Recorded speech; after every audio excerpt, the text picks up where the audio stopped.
So here we go again, the Cartier Santos. But this time, it's an old one, and as you may have already guessed, I love this watch. You know how some people become known for really liking a thing, like Homer Simpson and donuts, Pac-Man and eating little white dots, Adrian Barker and the Explorer? I feel like the Santos is kind of my thing. Something about this watch calls to me in a way that other models don't. In this video, we're going to be looking at the late 90s neo-vintage Cartier Santos Galbée, comparing it to the modern version, and talking through the pros and cons of this watch. If you're new here, hi, my name is Brittany, and on this channel we just talk about watches in a hopefully not pretentious and joyful way.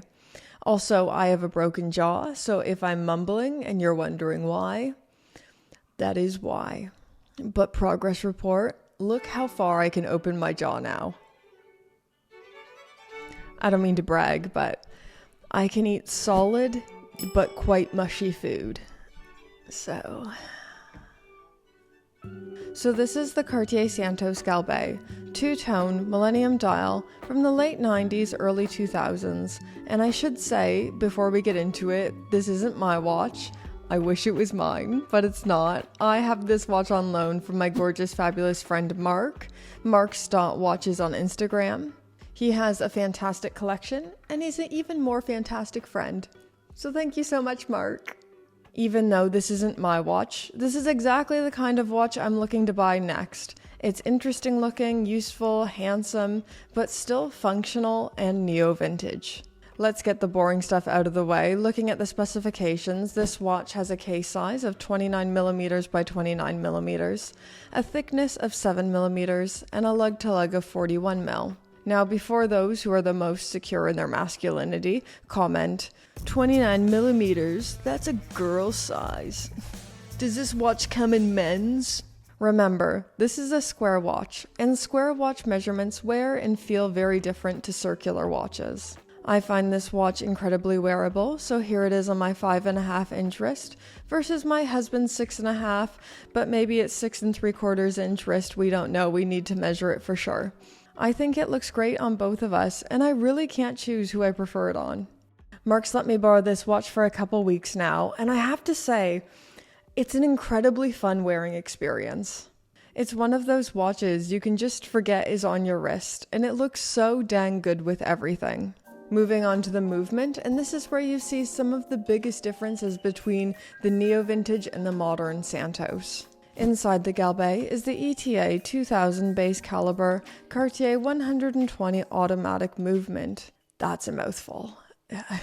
And this watch has 30 meters of water resistance. Nothing massively wrong with this. It's splash proof, but wouldn't be my beach watch. And ETA movements are good. But then, when you compare it to the modern Santos, there is a lot lost. Inside the Santos de Cartier medium model is the manufacturer caliber 1847 MC automatic movement, giving you 42 hours of power reserve. If you were soullessly comparing the modern Santos and the Galbée, so just as specifications and the sum of its parts, the Santos de Cartier would win every time. It has larger, more modern proportions, a more desirable movement, and really cool features like SmartLink and quick switch bracelet features to quickly and toollessly adjust bracelet size or changing the straps. It actually cannot be understated how cool I find that and how useful I find that. But even though the Santos de Cartier is technically better, I personally prefer the 90s Galbée. I find the dial far more interesting with the sunburst guilloche, the gold applied Roman numerals, date window with the quick set date functions, and the little sporty details like the tritium lume plots at the 12, 6, and 9, balancing out the 3 o'clock date window. The lack of lume is one big fault I have against the Santos de Cartier. It's this incredibly sporty model. Well, sporty for Cartier, but I really think it is missing a bit of lume in the hands or just little lume plots like this one has.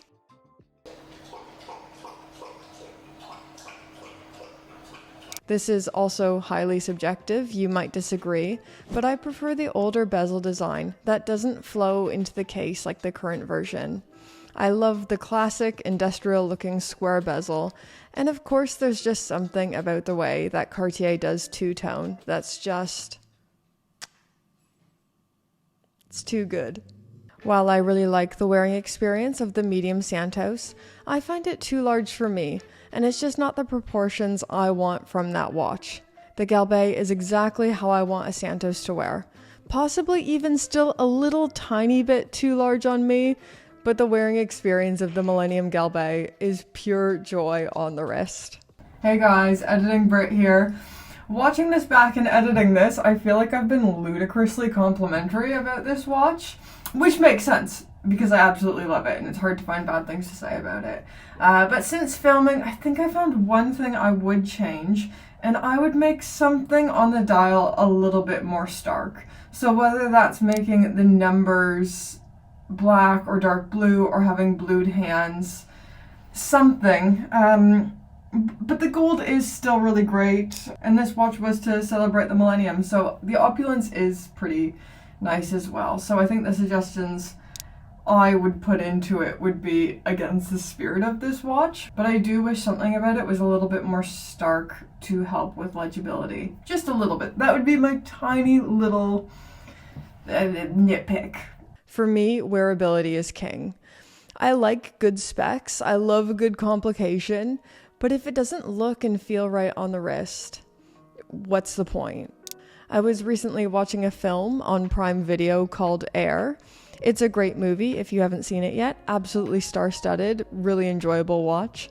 But it's all about how Nike's struggling basketball division was able to lock down a brand deal with this up-and-coming basketball star, Michael Jordan, in the mid-1980s. There's a part where the corporate team goes to the design team to pitch this new shoe for Michael, and the first thing the designer asked them was, form or function? Something can be beautiful or it can be practical, rarely both. Meaning, do you want us to prioritize aesthetics or functionality? They ultimately choose form. This is exactly what Cartier does. Cartier watches will always have good specifications, nothing groundbreaking, but the design and wearing experience is always second to none. They make watches I always end up reaching for out of my watch roll because they're just so dang enjoyable to wear.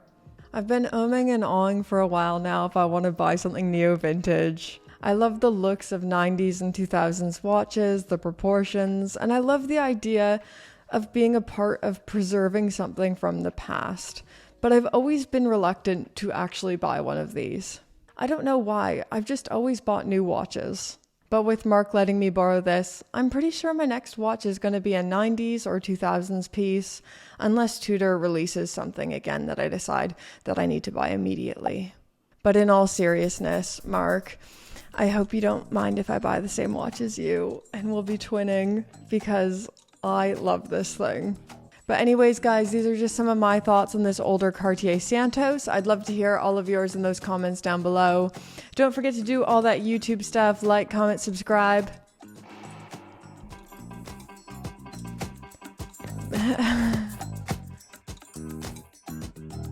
And I just wanted to give the biggest thank you ever to our patrons. This channel can keep going. This channel is able to be what it is because of our gorgeous, amazing, fabulous patrons.